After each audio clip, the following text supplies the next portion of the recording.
Jai Shri Mataji. Good morning, everyone.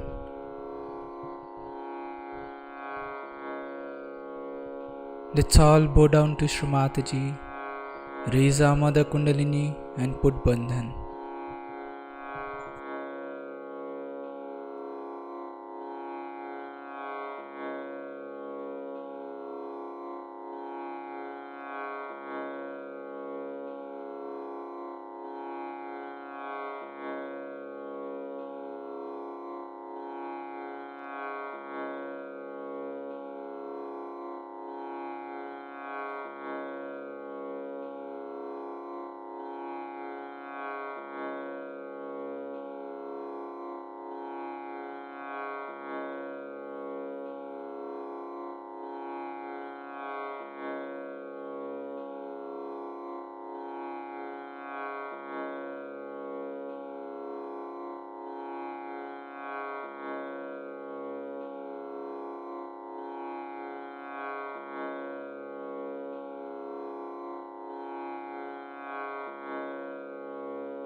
Shri Ganesh Mantra.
In this meditative state,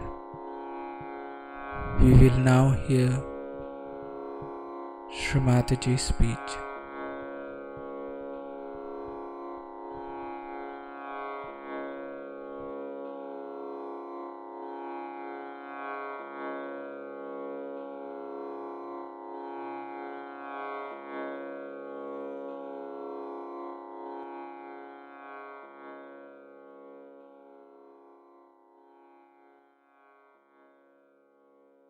Today, we have gathered here to worship Sri Krishna,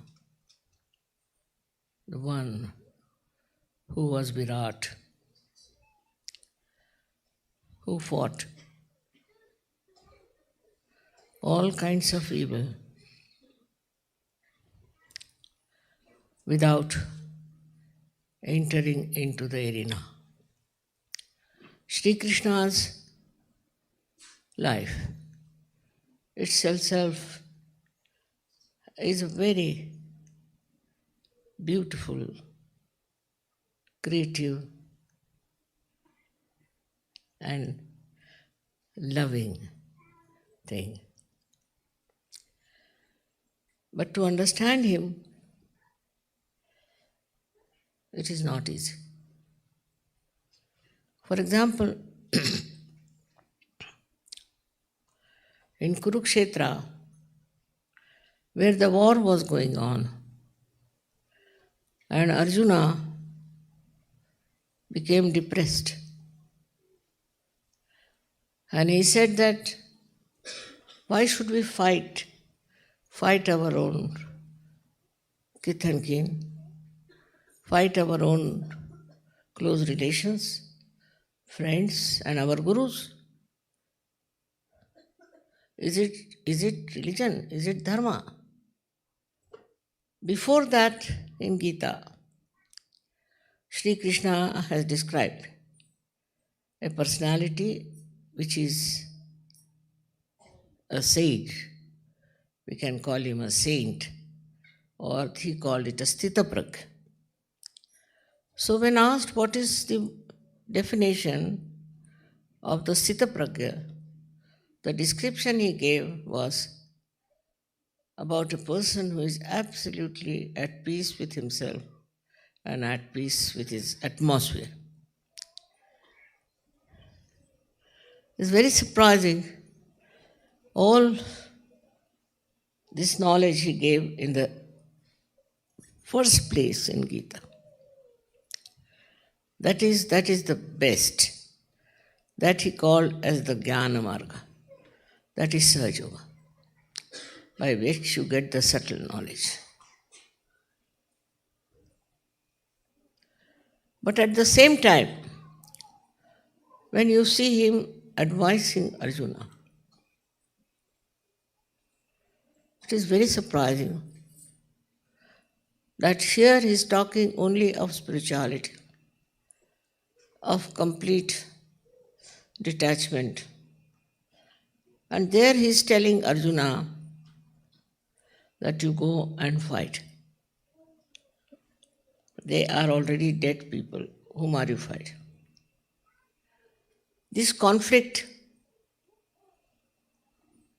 is difficult to understand, that how could Sri Krishna, the same person who is preaching that you have to all become Sthitapragya, suddenly starts telling Arjuna that you go and fight the foes. One side it is complete detachment, and another side is the war. How will you explain this? In Sri Krishna's own words, one can say that once you are a realized soul and you have reached that highest position in your awareness, to you everything is futile.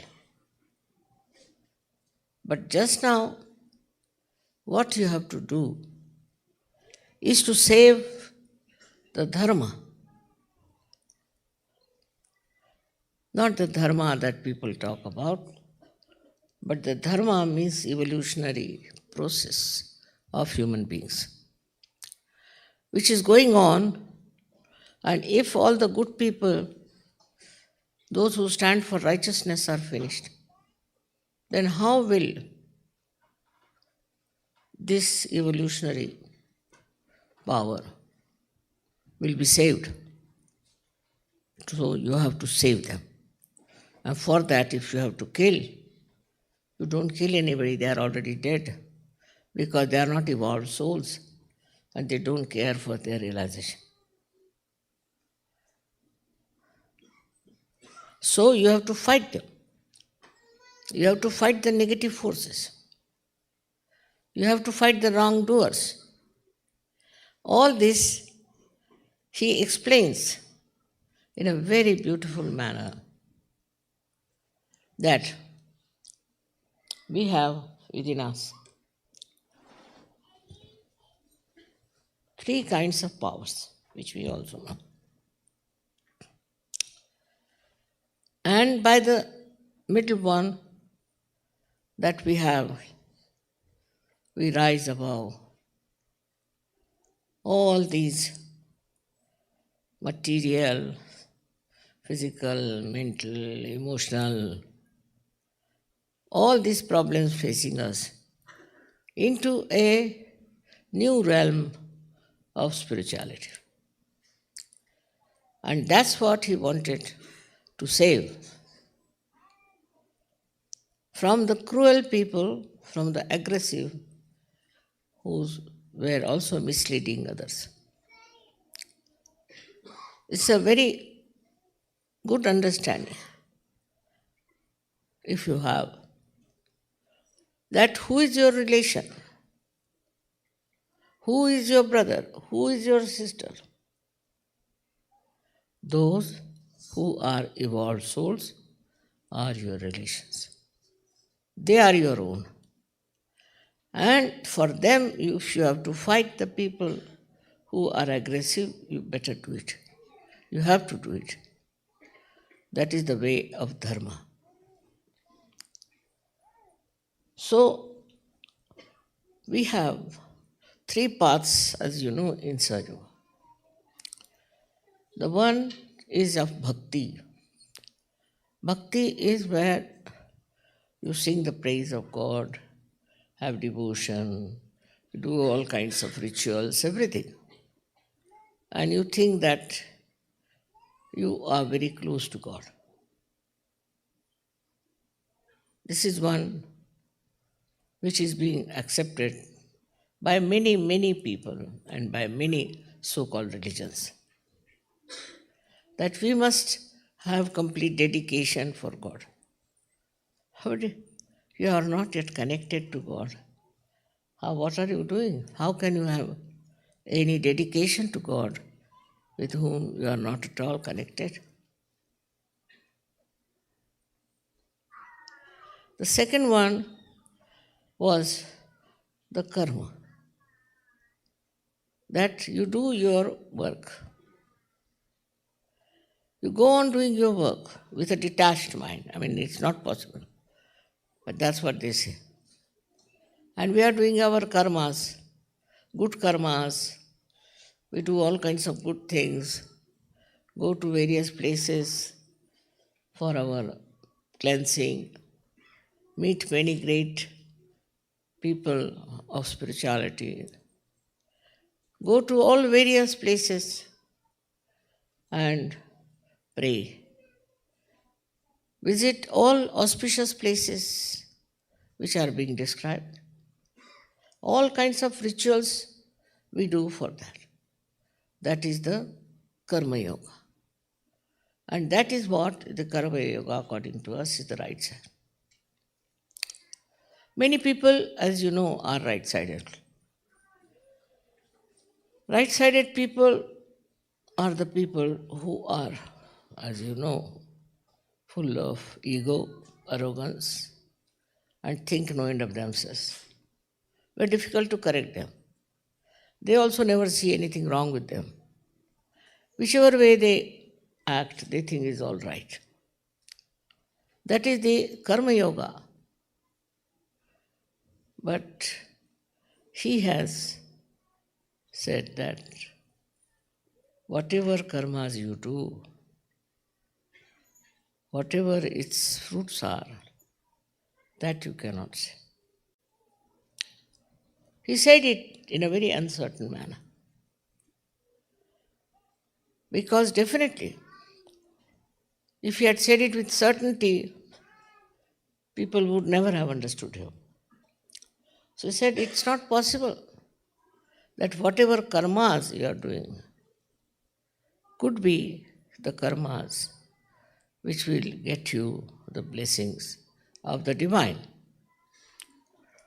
Karmanyevadhikaraste phaleshu ma kadachin. He has said it.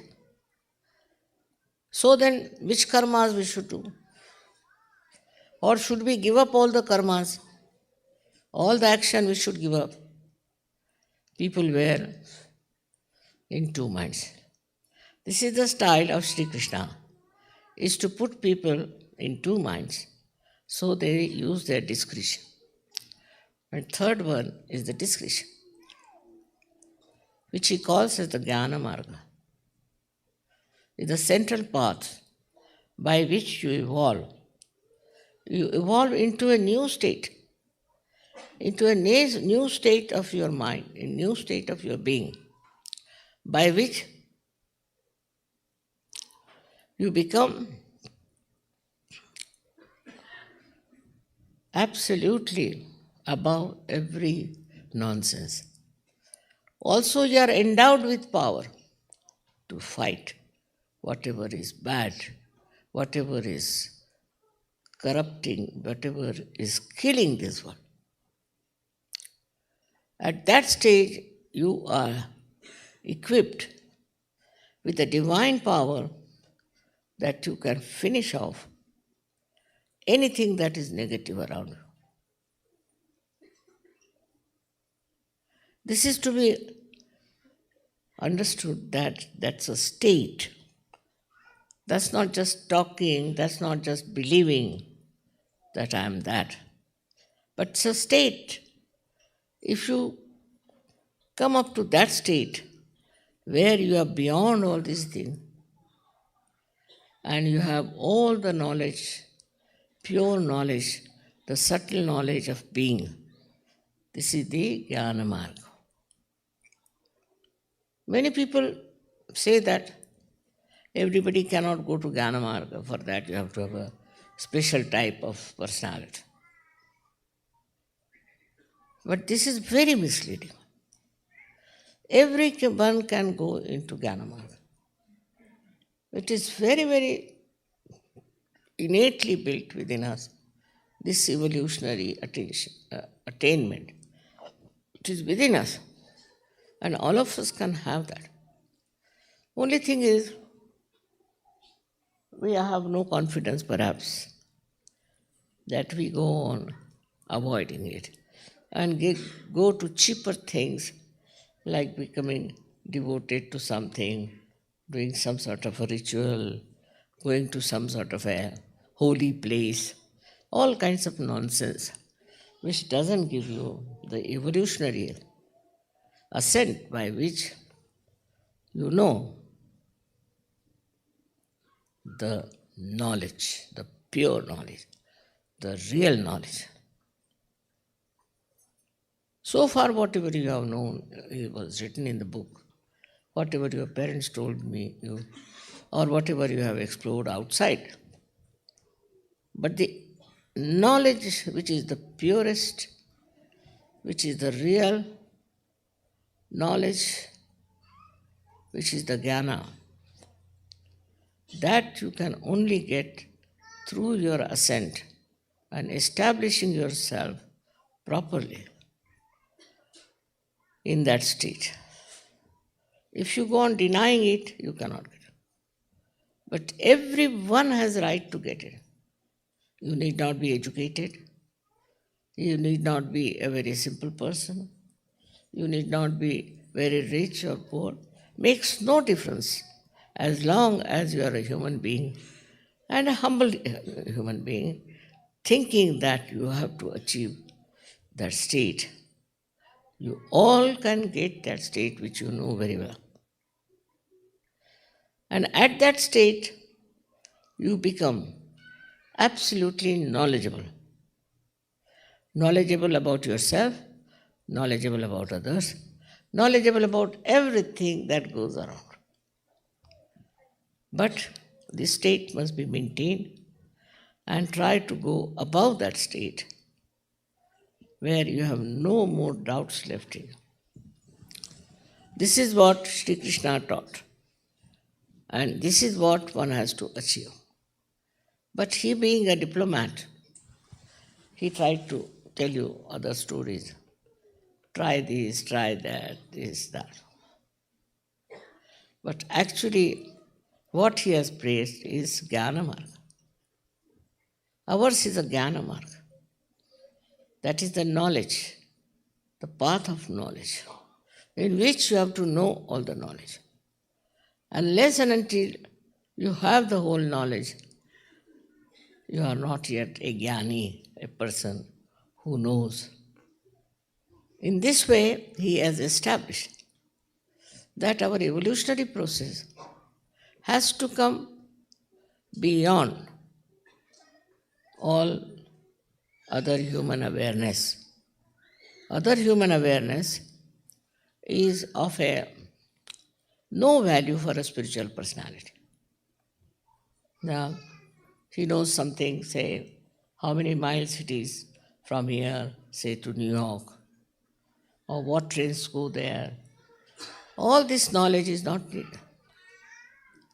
How much this cloth will cost, how much this carpet will cost, in what shop can you get. All this knowledge is just useless, is not the real knowledge. Such a person doesn't know this kind of knowledge. But what he knows is the knowledge about your being, knowledge about the whole universe, which is not how many stars there are or how many universes there are. No. It is the subtle inner personality of everything he knows. In that subtlety, he discovers so many new things which he may not even heard about. And thus, you reach a state of great knowledgeable personality. This is what we have to achieve. We are born as human beings and we know so many things already. People know so many things, but they don't know the actual. This knowledge doesn't come through your reading or through your intellectual pursuit or for your emotional movement. No. It is Shaswat, I mean, it is all the time there. It exists, it will exist. And it is just to be understood, just to be known to yourself what it is. It cannot change. It cannot be remolded. It is what it is. And that is what you know now. Nobody would doubt that. Because those who have got this state, they may doubt. They may call you crazy. They may think in it. But with the open eyes, whatever you say is the truth. In the same way, with the open heart and an open brain, when you know that that is the real truth and that is what is to be known. For that, according to Sri Krishna, you have to go various. One is you go on praying to him. He says, you go on praying to me, and if you give me flowers, I'll take. If you give me water, I'll take. Whatever you give me, I'll take. He says clearly, but what will you gain out of that is very important. He doesn't say, if you give me something, I'll give you something. He doesn't say that. So, what should be the state? What should be the condition? He said, if you praise me, if you have bhakti for me, you are giving me presents, you are doing all sorts of things. You are very dedicated, but you should do Ananya Bhakti. Word is Ananya. Ananya means when there is not the other. When we are one, when we are connected, then the bhakti you do, that time, whatever music you have of devotion, whatever flowers you give, whatever expression you have, it should be Ananya. That's the word he said, that do Ananya Bhakti. Pushpam phalam toyam. Whatever you give me, I'll take. He'll take everything. He's the one who is the only bhokta, means he's the only enjoyer. But what will you get? He says, when you do Ananya Bhakti, means when you are one with me. That means you are connected with him. That's how he has explained bhakti. What is bhakti is very clearly. But people don't understand. They think that bhakti means you go on singing on the street, Hare Rama, Hare Krishna, this and that is bhakti. It's not. If that was real, they would have achieved something, but they did not. Now don't blame Krishna for that. He has clearly said it should be Ananya Bhakti. Only by changing your dress, wearing a particular type of style, that's not the way. That's also outward. It's just to show off. But actually, Ananya Bhakti is within yourself when you are in that state, when you are one with the divine. Unless and until that state you have achieved, not only that, but established, it doesn't give you anything. Many people have told me, we are doing so much of bhakti yoga, mother, we don't get anything. Really? What sort of bhakti yoga?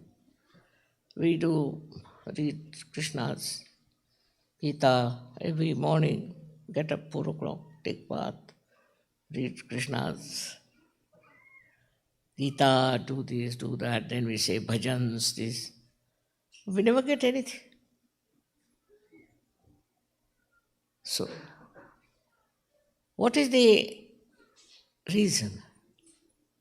Reason is that you are not one with God. And when you are one with God, then what does He give you? He won't give you cheap things, which will vanish in no time, but of some eternal nature. So He gives you peace, peace of the heart. He gives you balance. Also, He gives you a tranquil temperament, joy of life. All these things are there within us. If we have the bhakti, which is after being united, after the yoga with the Yogeshwara. This is what one has to understand. Now, there are many karma yogis who go on working madly. They think we are doing, after all, nishkama seva, without any desire. We are serving people, we are serving the nation, we are serving this. Ultimately, what do you get? What you get may be money, might be you might get a good house, maybe all these things. But you don't get peace of heart. You don't get peace of mind. You don't get that joy which has no boundaries, which cannot be explained, which cannot be described. That boundless joy you don't.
Mahamantras.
We thank you, Shri Mataji, for this beautiful collective morning meditation.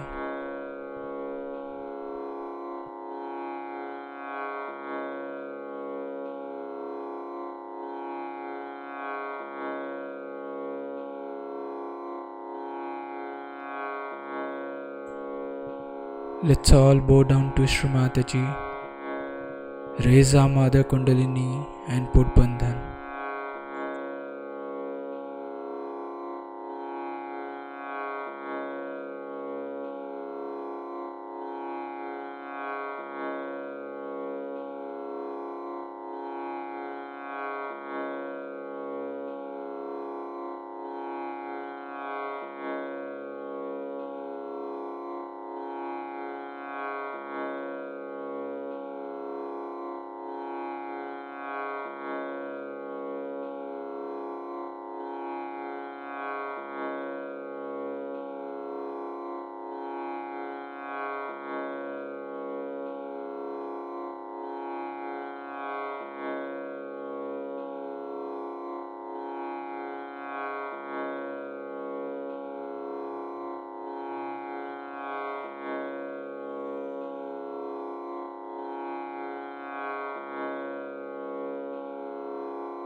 We'll join again tomorrow at the same time for the collective morning meditation.